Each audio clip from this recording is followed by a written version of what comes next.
Hello everybody. In today's video we are going to cover the book Psychology of Money. Money is chapter 3 written by Morgan Housel.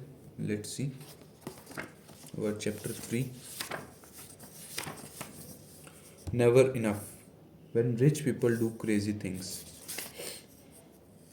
Johann Bogle, the Vanguard founder who passed away in 2019, once told a story about money that highlights something we don't think about enough.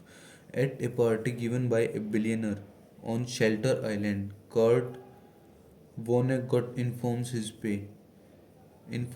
pal, Joseph Heller, that their host, a hedge fund manager, had made more money in a single day than Heller had earned from his widely popular novel Catch 22 over its whole history.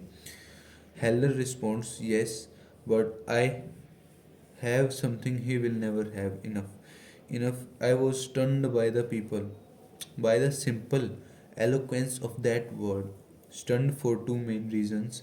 First, because I have been given so much in my own life, and second, because Joseph Heller couldn't have been more accurate for a critical element of our society, including many of the wealthiest and most powerful among us. There seems to be no limit today on what enough entails. It's so smart and so powerful.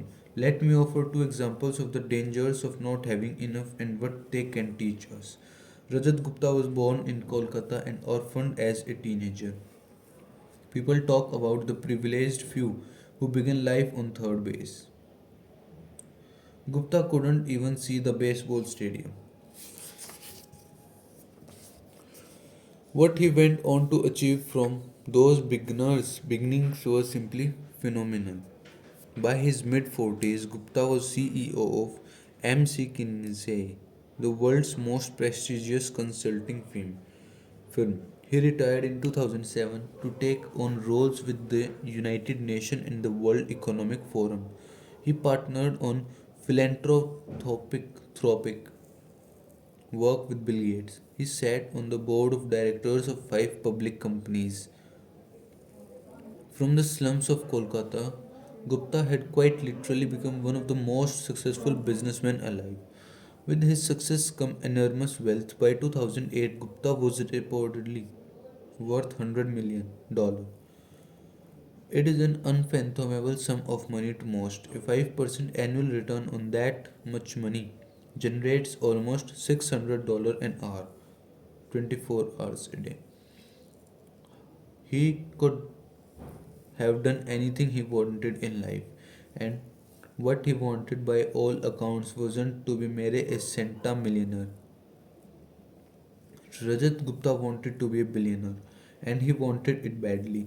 Gupta sat on the board of directors of Goldman Sachs, which surrounded him with some of the wealthiest investors in the world. One investor, sitting the paydays of private equity tycoons, described Gupta like this: "I think he wants to be in that circle. That's a billionaire circle, right? Goldman is like the hundred of million circle, right? Right." So Gupta found a lucrative side hustle. In 2008, as Goldman Sachs stared at the breadth of financial crisis, Warren Buffett planned to invest 5 billion into the bank to help it survive. As a Goldman board member, Gupta learned of this transaction before the public. It was valuable information. Goldman's survival was in doubt, and Buffett's backing would surely send its stocks soaring.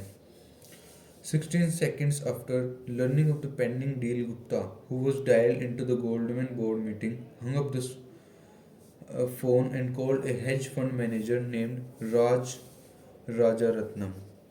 The call wasn't recorded, but Rajaratnam immediately bought 175k shares of Goldman Sachs. So you can guess what was discussed. The Buffett Goldman deal was announced to be public hours later. Goldman stock surged. Rajaratnam made a quick $1 million. That was just one example of an alleged trend. The SEC claims Gupta's insider tip led to 17 million in profit. It was easy money, and for prosecution, it was an even easier case. Gupta and Rajaratnam both went to prison for insider trading. their careers and reputations irrevocably ruined. Now consider Barney Madoff. His crime is well known. Madoff is most notorious Ponzi schemer. Since Charles Ponzi himself, Madoff swindled investors for 2 decades before his crime was revealed. Ironically, just weeks after Gupta's endeavor, what's overlooked in that Madoff, like Gupta, was more than a fraudster. Before the Ponzi scheme that made Madoff famous, he was a widely successful and legitimate businessman. Madoff was a market maker, a job that matches buyers and sellers of stocks. He was very good at it. Here's how the Wall Street Journal described Madoff's market making firm in 1992. He has built a highly profitable securities firm, Bernard L. Madoff Investment Securities, which siphons a huge volume of stock trades away from the big board.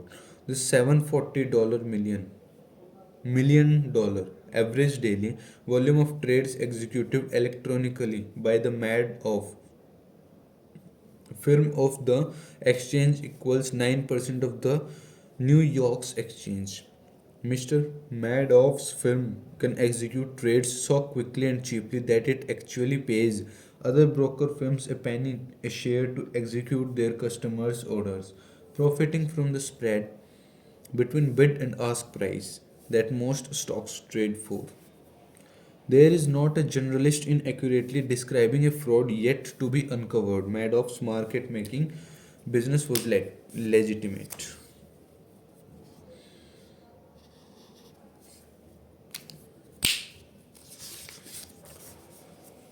A former staffer said the market making arm of Madoff's business made about between $25 million and $50 million per year. Bernie Madoff's legitimate, non-fraudulent business was by any measure a huge success. It made him hugely and legitimate wealthy, and yet the fraud. The same question we should ask of both Gupta and Madoff is why someone worth hundreds of millions of dollars would be so desperate for more money that they risk everything in pursuit of even more. Crime committed by those living on the edge of survival is one thing. A Nigerian scam artist once told the New York Times that he felt guilty for hurting others, but poverty will not make you feel the pain. What Gupta and Madoff did is something different. They already had everything: unimaginable wealth, prestige, power, freedom, and they threw it all away because they wanted more. They had no sense of enough. They are extremely examples, but there is uh,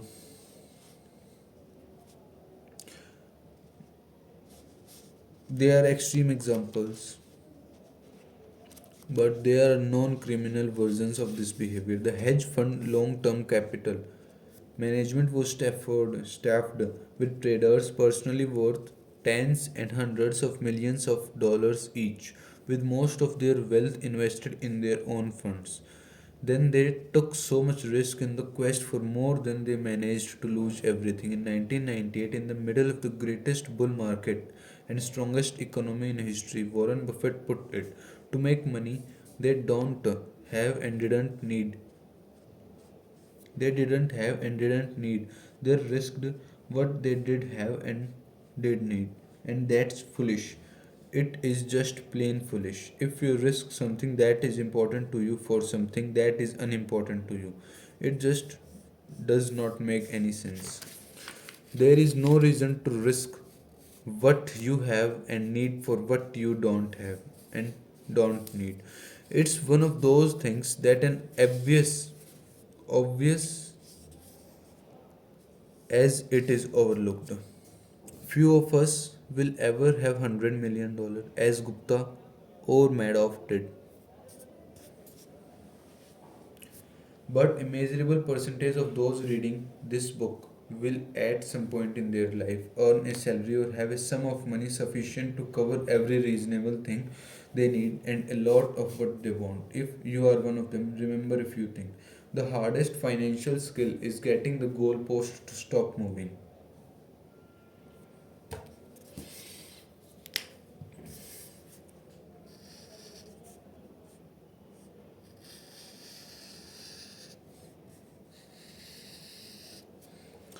but it's one of the most important. If expectations rise with results, there is no logic in striving for more because you will feel the same after putting in extra effort. It gets dangerous when the taste of having more money, more power, more prestige increases ambition faster than satisfaction. In that case, one step forward pushes the goalpost two steps ahead. You feel as if you are falling behind. The only way to catch up is to take greater and greater amounts of risk. Modern capitalist is a pro at two things: generating wealth and generating envy. Perhaps they go hand in hand. Wanting to surpass your peers can be the fuel of hard work. But life isn't any fun without a sense of enough. Happiness, as it said, is just results minus expectation. Happiness.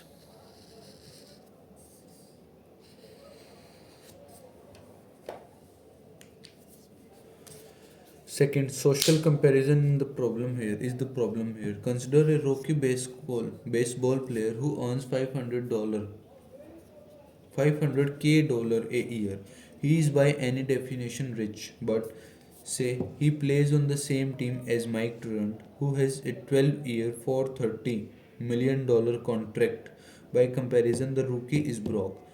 But then think about Mike Trout.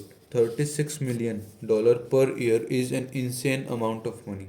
But to make it on the list of the top 10 highest paid hedge fund manager in 2018, you needed to earn at least $340 million in 1 year. That's who people that's who people like Trot might compare their incomes to, and the hedge fund manager who makes $340 million per year compares himself to the top 5 hedge fund managers who earned at least $770 million in 2018. Those top managers can look ahead to people like Warren Buffett, whose personal fortune increased by $3.5 billion in 2018, and someone like Buffett could look ahead to Jeff Bezos, whose net worth increased by $24 billion in 2018, a sum that equates to more per minute than the rich baseball player made in a full year. The point is that the ceiling of social comparison is so high that virtually no one will ever hit it, which means it's a battle that can never be won, or that the only way to win is to not fight to begin with, to accept that you might have enough even if it's less than those around you. A friend of mine makes an annual pilgrimage to Las Vegas.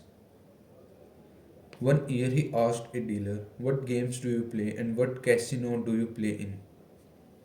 The dealer, stone cold serious, replied, "The only way to win in Las Vegas casino is to exit as soon as you enter." That's exactly how the game of trying to keep up with another people's wealth work too. Enough is not too little. Enough is not too little.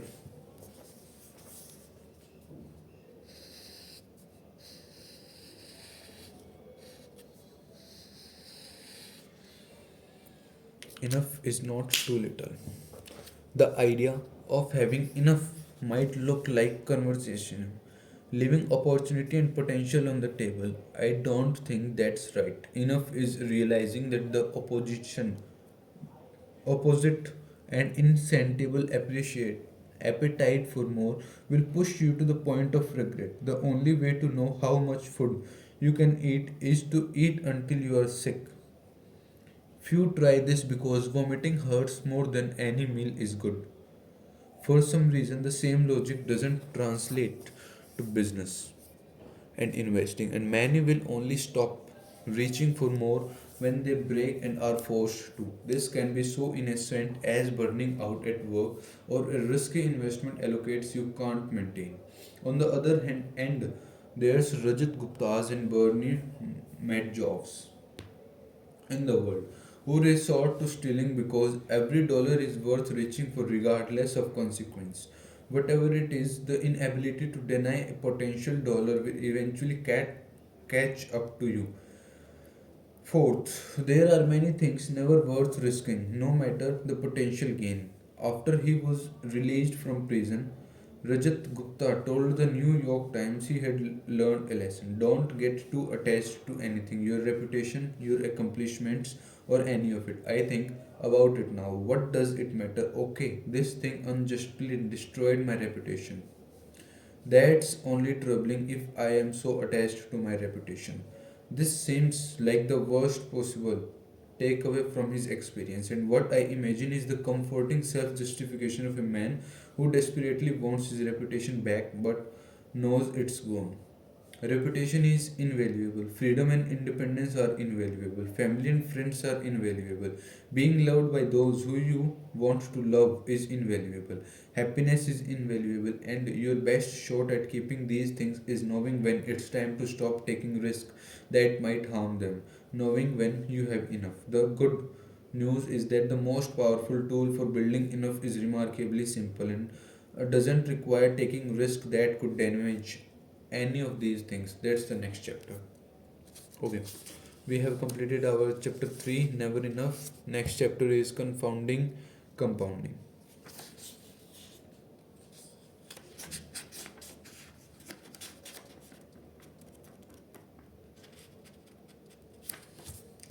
हाँ, तो आपने एक चीज़ notice की होगी कि इसके बाद यहाँ, सॉरी, यहाँ के बाद मैं सीधा इधर आया था। हाँ, आया था क्योंकि ये पेज खाली था और ये चीज़ सेम है. There is no reason to risk what you have and need for what you don't have and don't need. Same. There is no risk. See page 40, no page number. Page 41, page 42. I have done in the correct series. This sequence is misinterpreted by book printers, and I have sorted it out as 40, 41, 42, and 43. This page is misprinted on this instead of this. Okay. Thanks for watching. Let's meet. Yes. Yes. Let's meet again. Thank you. Bye bye.